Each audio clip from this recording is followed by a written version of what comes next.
anak-anak teacher, kita lanjutkan pembelajaran keempat. Buka buku tematiknya halaman 100 dan buku penanya halaman 134. Oke, perhatikan gambar tersebut. Itu merupakan dua peristiwa yang berbeda ya. Manakah peristiwa pada gambar yang menunjukkan sikap persatuan dan kesatuan? Yaitu pada gambar ronda malam. Itu menunjukkan yang namanya sikap persatuan dan kesatuan untuk mencapainya hidup rukun dan damai.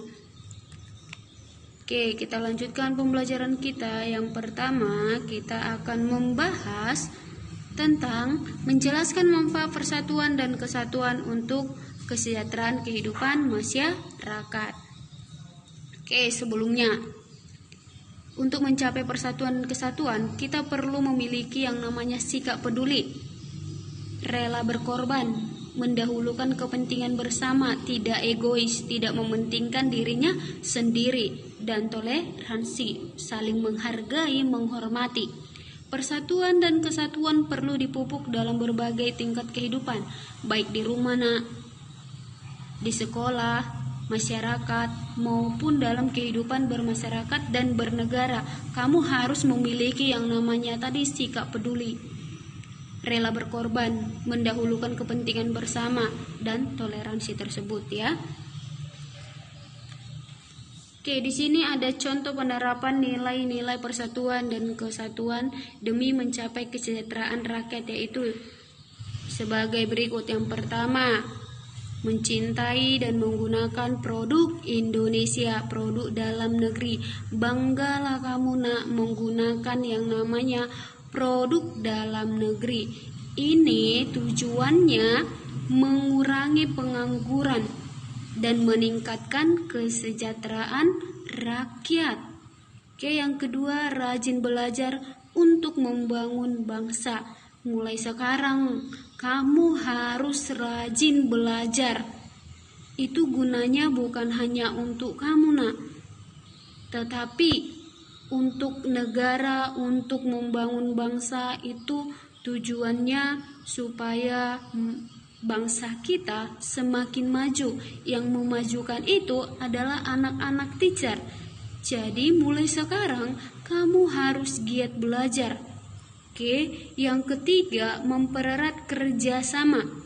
Kerjasama diperlukan dalam segala bidang kehidupan, misalnya sosial, budaya, ekonomi, pendidikan, dan politik.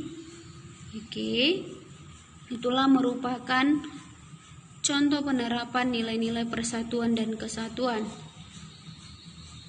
Oke, kita akan membahas yang selanjutnya, membuat pertanyaan menggunakan kosakata yang baku. Sebelumnya, kamu sudah membahas yang namanya kosakata baku atau kalimat efektif.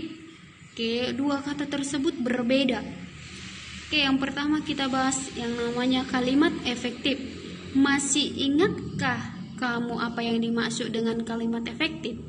Kalimat efektif adalah kalimat yang ditulis dengan memperhatikan kaidah bahasa Indonesia.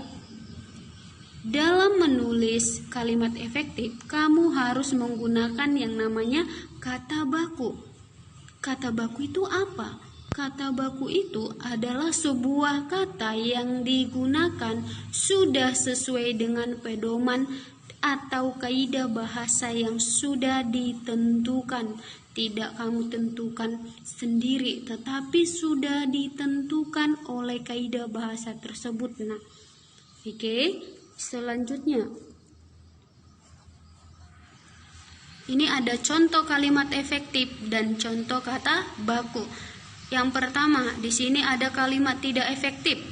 Bagi siswa yang kehilangan buku catatan bahasa Indonesia, dimohon menghubungi petugas perpustakaan.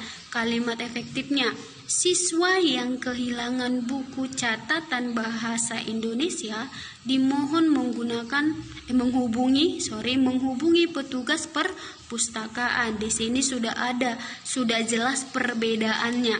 Ada yang beberapa kata dihilangkan dan penggunaan huruf kapital diubah. Contohnya seperti bahasa Indonesia.